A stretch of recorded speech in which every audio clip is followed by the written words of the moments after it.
Let me transition real quick because I want to sandwich this in between basketball.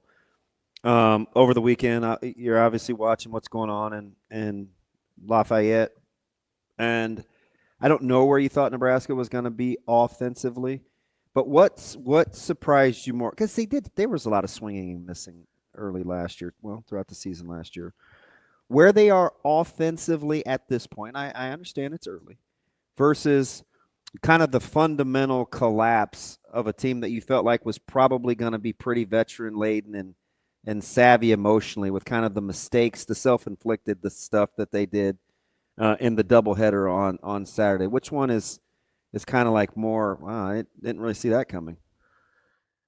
Yeah, I mean, I didn't see this veteran of a lineup hitting 217 after 2 weekends. I mean, that's a concern. Is it the swinging and missing? It's not even the swinging. I would be more concerned about the just watching. Like there were a lot of backwards Ks in that doubleheader, and they had a bad day. I mean, there's no better way of saying it. I mean, the approach was not good at the plate. Ty Horn threw well enough to win in the first game, but just uncharacteristic mistakes in the second game, and they missed a chance to get a really nice road series win. That's So building bunts, Brunsey. yeah, and that's, I mean, they're still fielding at 988. I mean, they pitched it well. They fielded well for the most part. It's just, the when you kind of look at, you keep a book and you're looking at kind of where the outs are being made, and it's a lot of rollovers, it's lazy pop flies. They weren't really on the barrel much at all, and I think that's when you have veteran guys, sometimes I think you can kind of get into press city pretty quick where you're trying to do too much. You've had some success, it's not happening for you, and it's just happening up and down the lineup right now. So, they got to find something that higher quality at bats. And the thing that's tough though is when you look at the arms that they've been good against. They were good on Friday against the preseason Sun Belt pitcher of the year.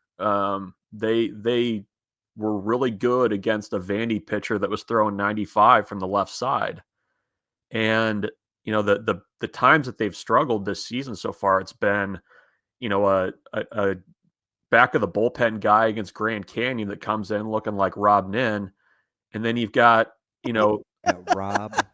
you like that, Uh, and then the guy that they lost to in the second game on Saturday, it was upper 80s fastball with a breaking pitch. Like they should be able to handle that. So I think that's been kind of the most frustrating thing is they've looked good against good arms, and then there's been some stretches of games where just like, come on guys, like pull together here. So they got to find something this weekend. I think kind of coming home and having a full week of preparation's been good for them, but it's certainly not going to be an easy weekend with Sam Houston, LSU, and a very good K-State team on the docket. I'm surprised as an A's guy you didn't go Jason Isringhausen on me, but I'm not surprised that you would pick a lowly giant, but I mean maybe we could go back to his Florida days A too. Marlin. I would say you're big Marlins guy. Real quick before we let you go, Brunsey, Yeah. big series or big tournament, whatever you want to call it, this weekend. Yeah. What does Nebraska need to do to make you feel better about the trajectory of the early part of the season? Is it a number of wins or is it more how it looks? Both. I mean, it needs to look good, but you need some wins. I mean, You got to get two, right? I think 2-1's a good goal. I mean, this is why you schedule difficult early in the season. Is you got to win them. Like it's great to play tough teams, but you got to come out with the wins too. So I think 2-1's a fair goal. The at bats need to look a lot better. I think that they're still kind of tinkering with order and I mean, they still have 13 guys in that lineup that they feel like can come in and play for them. So I think there's a little bit of competition going on too for who ends up getting one of those roles when they come home. I mean, it's crazy to say, but with the bigger Big Ten, I mean, they're starting conference play on the weekend of March 7th, so it's coming up faster. That's our guy, Michael Bruntz, Husker 24/7.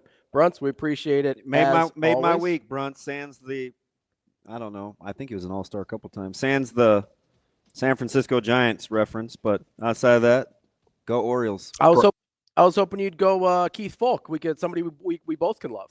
Brian Wilson. He was a Dodger, right? Worse as he came over to L.A. Knock it off over there, Brunsey. Wow. Big Billy Koch guy, let Michael me, let me Bruntz. roll my sleeves up after I was terrorized you with a mohawk as a giant. Come on over to SoCal. Bruntz, it was good to see you this week. Yes. We'll talk to you again next week. All right. A pleasure. See you next week. Fantastic stuff, Brunsey.